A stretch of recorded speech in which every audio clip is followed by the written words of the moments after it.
What's up, everyone? Thank you for tuning in to Oilersnation After Dark. Connor Halley with you here as the Edmonton Oilers. What a performance against the Pittsburch Penguins, kicking off a two-game road trip, 7-2 win.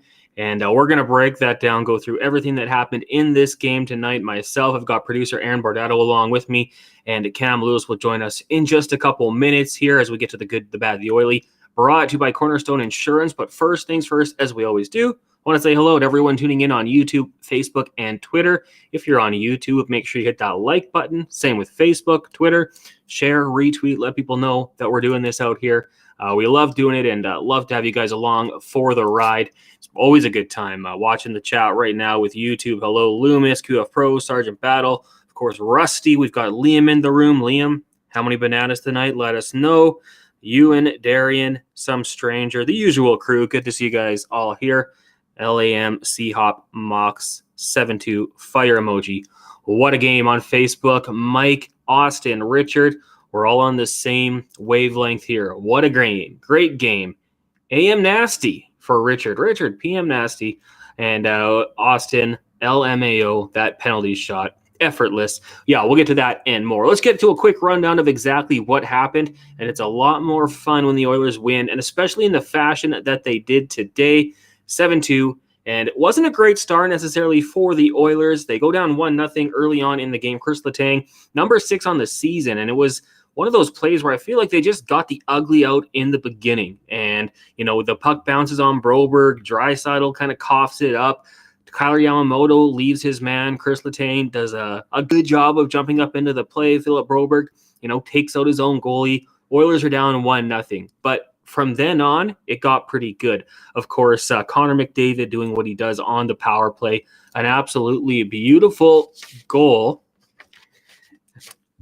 on the power play. Like I said, coming in from almost an impossible angle. I don't know what Tristan Jarry is supposed to do there. The former Oil King goaltender, Connor McDavid, just like I said, doing things that only he can do.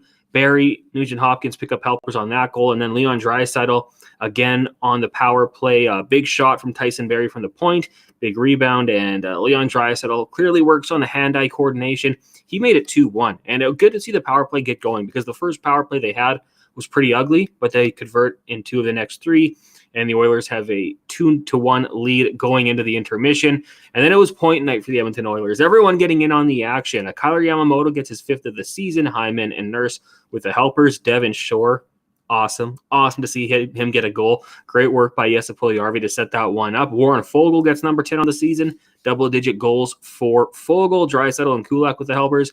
And then Nuge continues to play extremely well. 28 of the season. Now, Connor McDavid, an assist on that goal, 63. He was not done there on the power play. On a penalty shot after he was taken down by Brian Dumoulin.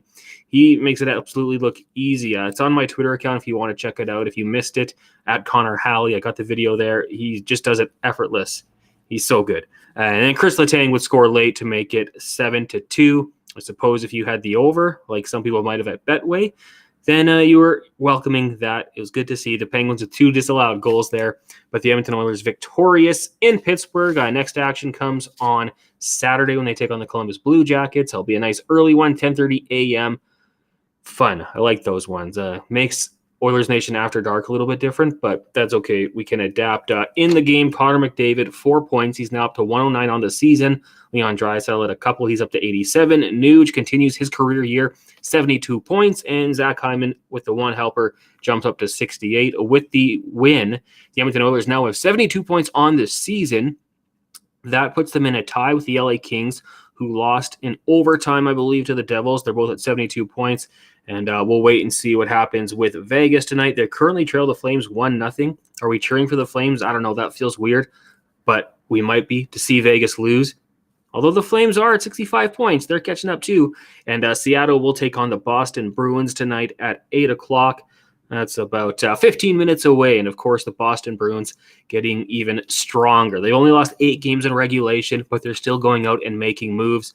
I've said that on the podcast before. I absolutely love when general managers do that. Always try to get better. Right now, though, let's get to the good, the bad, the oily, brought to you by Cornerstone Insurance.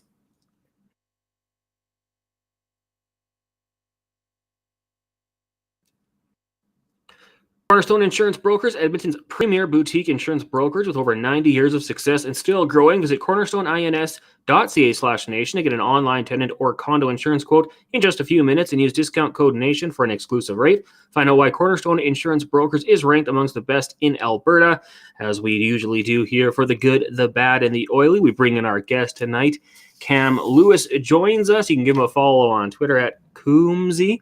Cam, That's right. Good evening. How you doing? How's it going, Connor? Thanks for having me on.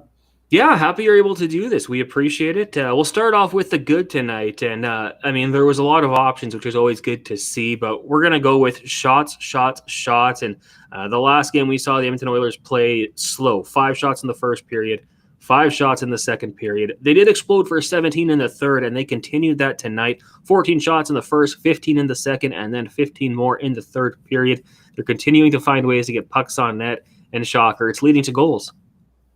Yeah, one of the most positive things about this game, and I think you mentioned it kind of right off the hop, is that the Penguins scored an ugly goal to kick things off. And I think the Oilers teams that we've seen in the past, maybe not so much this season and last season, but in the years before that, what would often happen is a slow start and a back-breaking goal would completely deflate them. But then in this game, that ugly goal happens. They just completely rebound and start pounding the Penguins from there, and it was just shot. And finally, they just started going in. That's pretty much the name of the game. The more you throw on net, eventually it's going to go in. Yeah, it's good to see, and take all the shots you can. McDavid from a bad angle. I thought he might have even been behind the goal line. Banks it off Tristan Jarry. Keep those shots coming. We get to the bad now here on the good, the bad, the oily. Brought to you by Cornerstone Insurance and our producer extraordinaire Aaron going with absolutely nothing. Everything was good tonight. The Oilers find a way to get the 7-2 victory.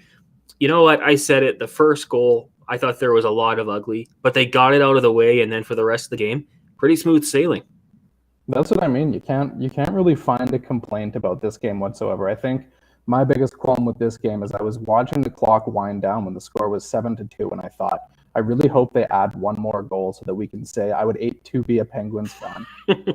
That funny joke right there, and that's the one unfortunate thing. They couldn't make that happen for us, but I'm not complaining too much. Yeah. They take the creativity to work 7-2 in there, but, well, I believe you could do it if you really wanted to. And we'll get to the oily as well here. And let's give a little bit of a shout-out to Devin Shore because he scored. And he drew a couple penalties. I mean, for what he's gone through the last little while here, the air miles he must be collecting, unbelievable, flying to the Condors and back to Edmonton, back and forth. We saw him get the vest. That picture going viral after the game, nose bleeding, player of the game, and then tonight to get the goal off the Jesse Puljujärvi. Great effort to go down, dig low, and get it out front to him. It's just nice to see a guy get rewarded. Yeah, this was one of those games that's just loaded top to bottom with good vibes. You just come out of that feeling good about everything. Everyone played well in the game. Everyone can feel good about it. A whole bunch of guys put up points. But I think the one thing you put at the top of the list is seeing a guy like Devin Shore, like you said, bouncing up and down from the minors. Hasn't scored a goal yet this season. It's been forever since that guy scored a goal in the NHL. And then he gets one. That's one of those things that a team can really rally behind. I mean, there's a million things to like about this game, but everyone's excited for Devin Shore right now. Yeah, and I wanted to look it up here. You go back to Devin Shore. The last time he scored, we're going back to last season. It looks like it was March 17th versus Buffalo. So 11 months, give or take. It's been a while. Awesome to see him get that goal. If you are on the text line here, sorry, Radio Habits. If you're on Facebook, keep chatting. We see all the comments. We'll get to those in a minute. YouTube, hit that like button as per usual. The chat's going crazy. A lot of people happy to see. Like we said, Rusty, he banked it off Jarry's nameplate. Like that's just amazing. And you have that ability. Good to see. Chris says they followed the KISS method tonight. Keep it simple, stupid. I'm a big fan of the KISS method. I try to use that as much as possible. Sergeant Battle agrees. We kept it simple tonight. And it was one of those nights also. And we'll bring Aaron, our producer, in here because he was kind of telling us about this beforehand. If you were having some fun on Betway, like we recommend you do so responsibly, be 19 plus. With those Penguin goals being disallowed, if you took the over, you were sweating it a little bit, I would assume, Aaron. Yeah, dude. So I parlayed the, of course, Oilers money line and the over, which was at 7.5. And then in the third period there, I'm sitting there watching with my buddy. we get what I think is a goal there. Boom, I'm celebrating. I mean, it depends, but I'm high five and I'm like, sweet, this cashed. And then I immediately angered the gods. I knew it instantly. They called it back, and me and him have this crazy look in our eyes, and I'm like, no, it's going to happen. Like, I'm going to get screwed. Then happens again later in the game. I immediately know that's a high stick. It's getting called back. Thank God for Connor McDavid on the penalty shot. That was the most tuned in I've been into a blowout like that before, and it was a good ride. We cashed. Shout out Betway, 19 plus.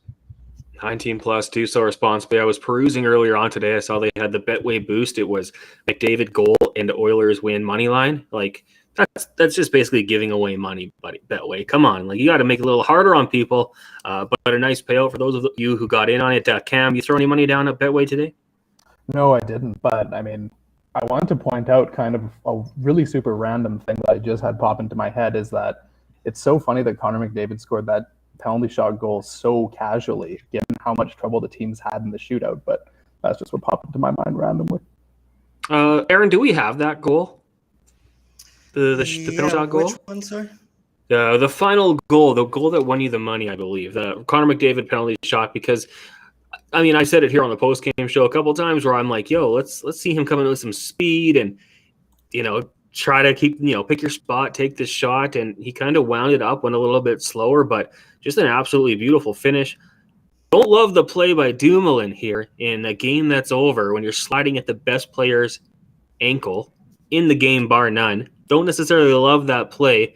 I might have told my group chat, I hope Desharnais gets out there and does something about it. But good to see McDavid make them pay with this one. You feel bad. You feel bad for the Smith there because there's not much you can do when 97's coming down on you alone like that. And maybe wanting to score there. Maybe a little pissed off about what just happened. Yeah, that's what I would think. I mean, you're probably not thrilled that you got hauled down there, tripped down, or had Brian Dumoulin jump at your ankles a little bit. So you definitely want to stick it to him a bit. And as someone's mentioning in the chat here, there's definitely a lot less pressure when you're coming in on the penalty shot as opposed to in a game-changing shootout. But he made that look automatic. Casey DeSmith also looked like he did not want to be there either. It looked like he was one of the goalies in the All-Star game where they're just kind of standing there as a pylon. Yeah. I mean, it's a tough situation to be thrown into 100%. And, I was joking with Aaron before we got on here, the bad could have been can't beat DeSmith. And then literally seconds later, we get the penalty shot and McDavid beats him. So kind of ran that one out of there. QF Pro says Bush should certainly shoot more. He's been a guy who, in the last little whiles here, we've heard a little bit more of the naysayers, the haters. What did you guys make of Evan Bouchard tonight? Cam, you go ahead. I'm going to try and man the chat here. Sure, Try and do fair. both. I might hop out a second and we'll go through some highlights. For sure. No worries. Yeah, I thought everyone on the blue line looked quite good tonight. It's one of those games where it's pretty hard to nitpick and find someone who had a bad game. I thought Bouchard looked calm in this game, passed really well, controlled the blue line well, and I agree with the comment. It would be nice to see him take more shots given how good his shot is. But, I mean, that's just the reality of being a young D-man. You spend more time in the league and you kind of realize where opponent forwards are going to be, how to get your shot through to the net. That's just something that comes with experience, and it'll improve over time. Yeah, 2 shots on goal tonight, played 16 minutes, 25 seconds. And I know there's been some critics about his shot selection, and he started off his career pretty good. And I think that's why, we've seen what he can do when he has time and be patient and kind of walks the line, finds ways to get shots through. I'm sure that'll come back. It doesn't just, fall off the face of the earth. And, you look at the other blue liners there, Cody Ceci playing under 19 minutes, which I think is better for him. I've been a little bit critical of him the last couple games. Tyson Barrie playing just 15 minutes. Kulak was at 17-25. Vinny Desharnais, 10. Broberg, 13. And then Darnell Nurse, 25 minutes played. If there's a chance to minimize his minutes, you'd think it was a game when they're up by 3, 4, 5 goals. But Darnell Nurse getting out there playing 4.5 on the PK. I want to give a quick shout out to Vinny Desharnais. Of course, when play Vinny, they win. That's what we're seeing. But late in that third period, he's blocking shots in kind of a meaningless game. We saw Broberg help him off, and the boys loved it on the bench. But got to give a shout out to Vinny Desharnais for doing everything he has to do to make sure he stays in the lineup. I think that's the reason that everyone's become so enamored with Desharnais since he came up. it's obvious we've seen that they're pretty much undefeated with him in the lineup. Him getting called up in the AHL coincided with their season largely turning around. And it's the stuff like this that all the fans love to see. And I mean, you have a guy like him who 7th-round draft pick, signs a minors-only contract, starts in the ECHL up to the AHL, and then he finally gets up to the NHL when he's 26 years old. And the way that he got up to the NHL is doing stuff like this. It's, being in the ECHL and the AHL, being not afraid to block a shot in a situation like that. And that's why the fans like this guy so much. I mean, having one of those standard, like early 2000s Edmonton Oilers lunch pail kind of guys that aren't afraid to throw a hit and block a shot, that's just like the recipe for a fan favorite in Edmonton. 100% willing to drop the gloves if he has to. Defense teammates, can be a bit of a bully. Everything Oilers fans want. And I mean, I've said it a few times here, even if he's only going to play, say, 10 minutes a game, just that element that he brings, I think it goes a long way, not only, with the fan base. I think the guys in the room probably absolutely love him as well. Mixes with Vinin, we winning, go Oil. QF Pro 21 with Vinny, we winning, hashtag trade your Mchuk. Why your Mchuk? What's wrong with that? Let's go through some of the goals here.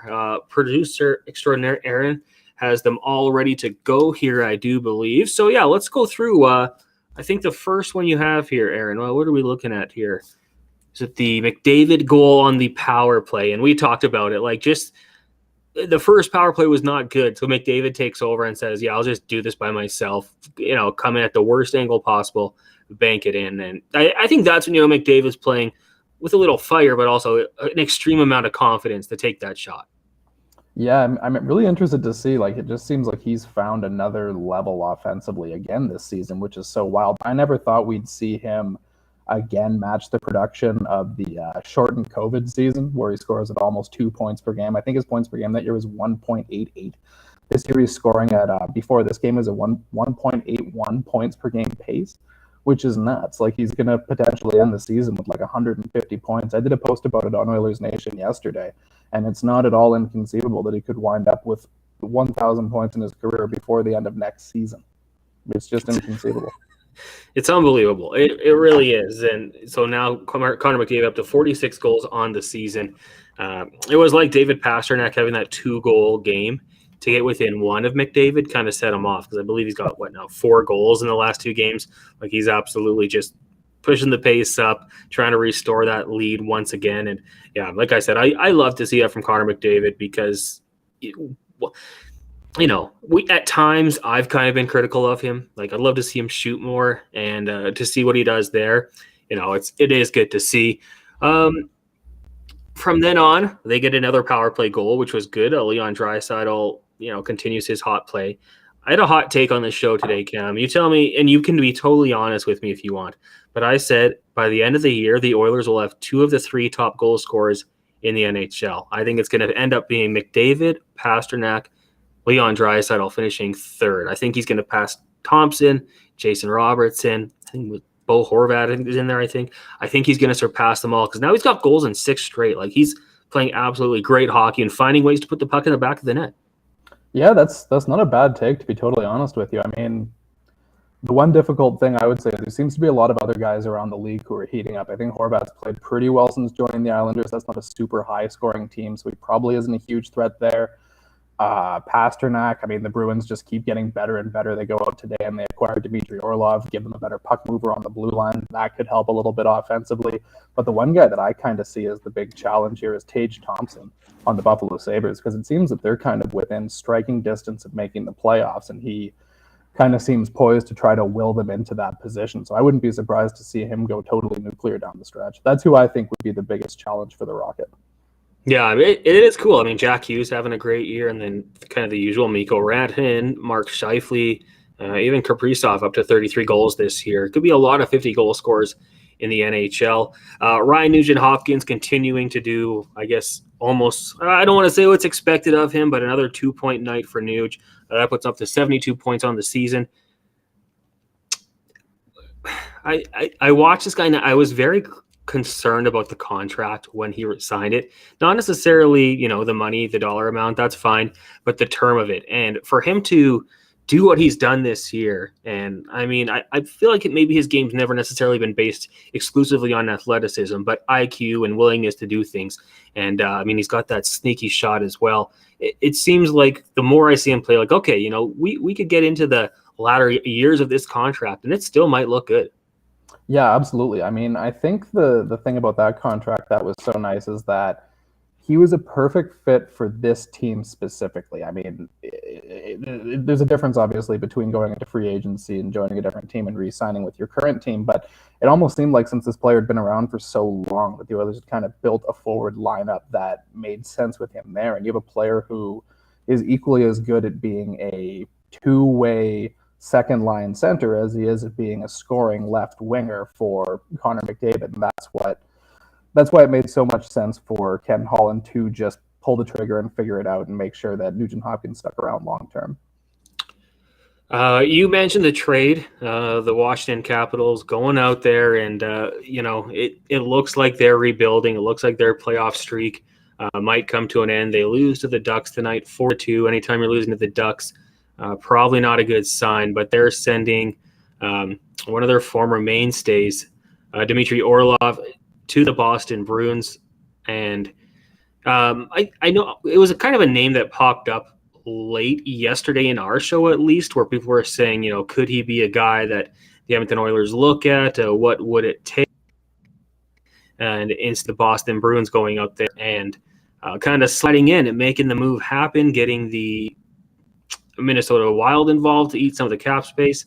I'm just scrolling here because I don't want to miss anything involved with the trade. But the Washington Capitals, in exchange for Dmitry Orlov and Garnett Hathaway, get a first-round pick in 2023, second-rounder in 2025, a third-round pick in 2024, and Craig Smith. They'll also retain 50% of Orlov's salary. The Minnesota Wild pick up a draft pick for retaining 25% of it.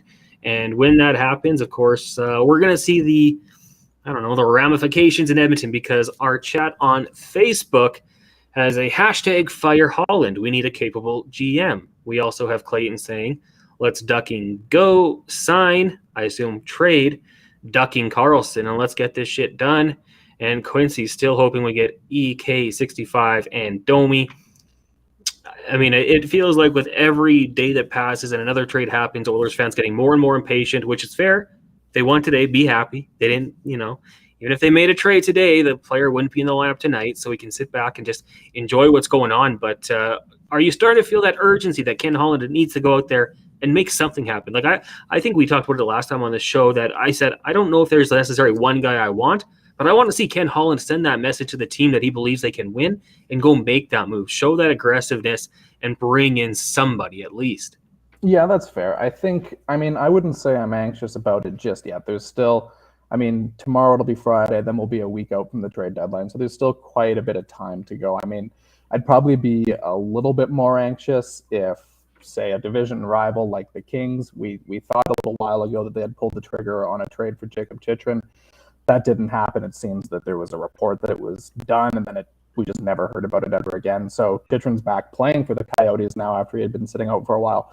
But if I had seen, a team like Seattle, a team like Vegas, a team like the Kings, if I had seen them go and make a big move like Toronto and the Rangers and now Boston have done, then I'd be a bit more anxious about it. But the West has been relatively quiet thus far, and there's still a week to go. I'm pretty confident something will happen. I just don't know if it'll be the game changer we want. There'll be an improvement of depth at the very least, but I think people that want to see the Erik Karlsson addition or the significant game changer like that are going to wind up disappointed.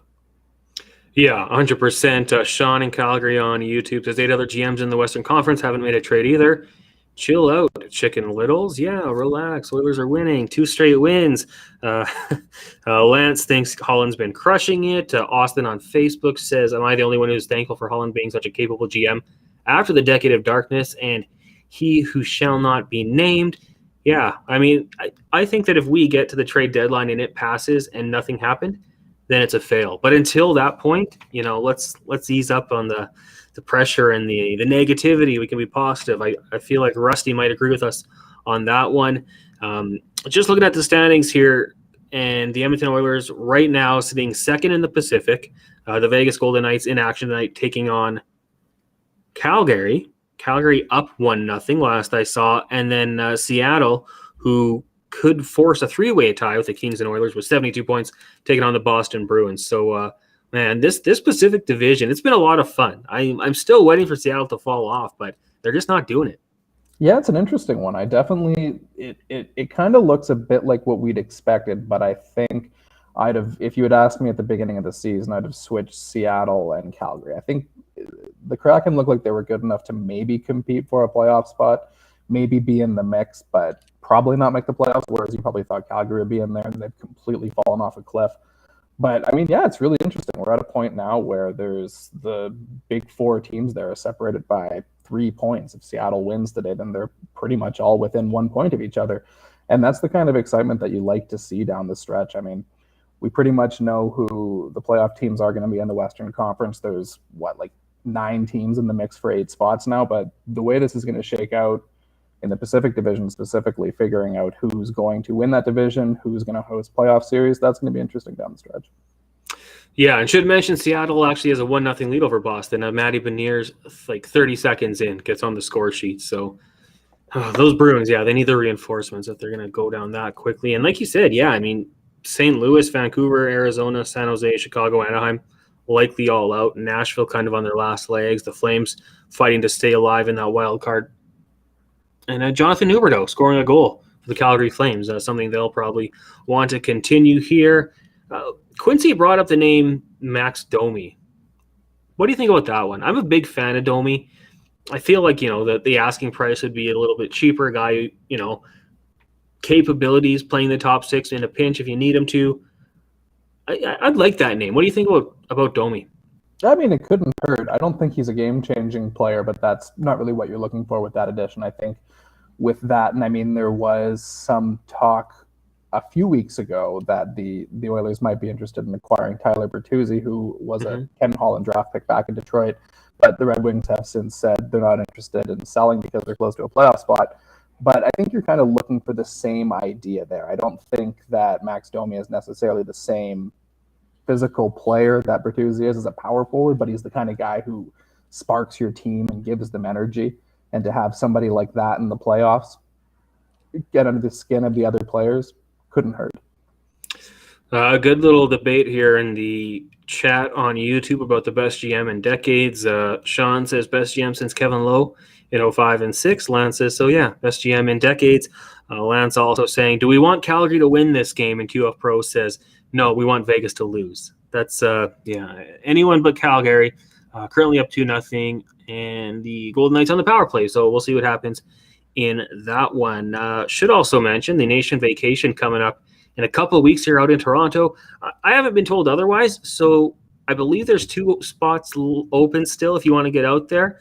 I can be corrected if that's not the case. But anyways, I always just want to let this one out there. My fiance heard that AMA Travel was a sponsor of the show, was very excited. She highly recommends AMA Travel if you're going on a vacation anywhere. So check out AMA Travel. They'll hook you up with the visas and all that, everything you need to go see this beautiful world of ours.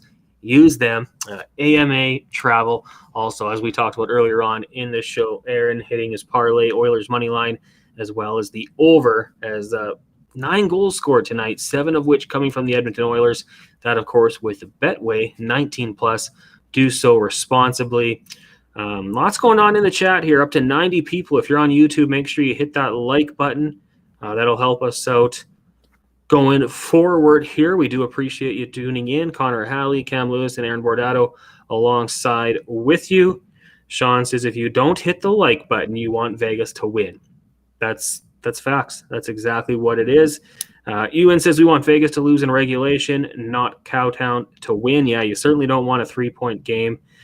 And Lance says Holland is a proven GM with a lot of respect. Let him cook. Yeah, I mean, I think he does his due diligence. I think he makes the phone calls and he's involved with everything. I'm not someone who gives him so much credit for what he did in Detroit. I think that was a different era. No salary cap, and with the guys that were already with that organization, there's a lot of allure to go there and play in Detroit. They had a lot of things going on. It was Hockey Town. They were dominating, but I don't think it's meaningless. I still think he's got a good hockey mind and a great reputation. Just got to wait and see what he does. But We'll see when and if that happens. Looking ahead to this game against the Columbus Blue Jackets, Cam. The Blue Jackets, Johnny Gaudreau, of course, going there in the offseason, maybe had some heightened expectations. They're last in the Eastern Conference with a record of 18, 35, and 5. Not going well for them. What do you think comes out of this game on Saturday morning? It is an early one. I guess it'll be 1:30 Eastern time. I think Columbus is in the Eastern time zone. So afternoon game, early game for the Oilers. We know the myth around that a lot of people don't like those early games. So what do you think comes out of that game on Saturday? Well, we all know, as you said, we all know they don't like the matinee games, though the pattern this year is that they've been pretty good in the afternoon games while on the road. They can get themselves up on the road. They just can't get themselves up at home. I think given the fact that just recently they kind of let Columbus off the hook at home and took the loss and that snapped their winning streak, I would imagine that's fresh enough in their memories that the effort against the Blue Jackets in Columbus this weekend is a little bit better. From our perspective, from people watching the Blue Jackets, I guess the one thing to pay attention to, and I guess this was kind of the same thing the last time they played them too, was it was all eyes on Vladislav Gavrikov as a possible Oilers target, because there was talk pretty much for the entirety of this week that the Boston Bruins and Blue Jackets were going to link up on a deal for Gavrikov, and they were just right there, and the Bruins had to clear some cap space, and it never happened. So, there's a chance that the Oilers might be the front runner for Gavrikov now. Just throw that into the chat. Oh, man. If they give up a first for Gavrikov, I wouldn't be thrilled. No. Hey, maybe I'll have to post the Shack. I wasn't familiar with your game meme. I don't know. We'll see. We'll see if it happens. As Susan says, last two early games were bad. Hey, they beat the Sens 6-3. Mm-hmm. Totally agree. The game against Montreal the next day was awful. That was just the worst way to start off Super Bowl Sunday. Just absolutely brutal. But a chance here against a bottom feeder team. Stronger team on paper, but that doesn't matter once you hit the ice. And Susan also saying on Facebook, this is a tough one. Hate Calgary, but need Vegas to lose. Cheering for Vegas to lose, not for Calgary to win. LOL. I think that's kind of the common thought process here. And this one, Aaron, you want to hop on here? We'll make some predictions, what we're thinking for Betway, since you were the big winner tonight with the Oilers money line parlayed with the over in goals. It was a close one. You had a couple disallowed, but you got through it. If you're throwing money down on Betway, what are you looking at here on Saturday morning? Well, as everybody knows, I'm seeing in the chat here, matinee games they're not something that our team does well. I am a matinee guy myself. I love starting the day with Oilers hockey and getting it going that early. I think it's always a fun time. They don't seem to think the same. So if I was anything, no, but once again, no, life's too short to bet the under. That might be one of the times I would. I probably still won't because I'm like that, but I'm not super confident. I'm seeing a W, but I'm not thinking a lot of goals. What about you? That's where I'm at too. It feels like it's going to be like a 2-1 snooze fest. It's going to be like we all wake up at 10 a.m., turn this thing on, all right, let's get our Saturday going, and it's going to be a game where no goal is scored until 15 minutes into the second period. That's my guess. Jeez, I'm going over. I want lots of goals. McDavid, Draisaitl, Nuge, there. It's all coming together. Depth scoring. I think the momentum. You got to factor him. He could shut down he could slow everything down. That's a good point. And if that happens, you might as well just hop on the plane back to Edmonton with the Oilers. Lock it in. Betway, bet responsibly. How about predictions, Aaron? Did you give a prediction there? No, I actually didn't there. I'm going to go with a simple 3-1 victory with an empty net goal because it'll be a battle the whole way, but the boys will pull it out.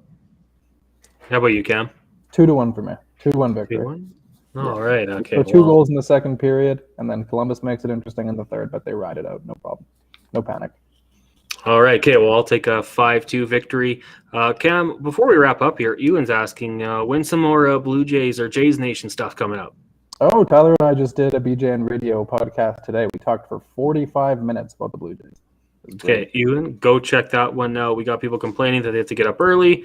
Sean says matinees equals morning beers, and someone else here can't find it, but basically it was if you don't start drinking in the morning, you can't drink all day. So good enough reason, I guess. Morning beers, mimosas, Bailey's coffee, whatever it might be. It'll be fun. And then after the game, jump back on here, Oilers Nation After Dark, early edition. We'll recap the game, have some fun. Couldn't do it without you guys, so thank you for tuning into this episode tonight. Again, on YouTube, hit that like button. So with Facebook, if you're on Twitter, I don't know, retweet, share, do that, tell a friend. Also got to thank Cornerstone Insurance, Betway, and AMA Travel. Cam, Aaron, thank you guys. Thank you for doing this today. Thank you, Thanks, Connor. man. Thank you. I'm Connor Halley. Thank you guys for tuning into Oilers Nation After Dark. We appreciate it, and we'll talk to you next time.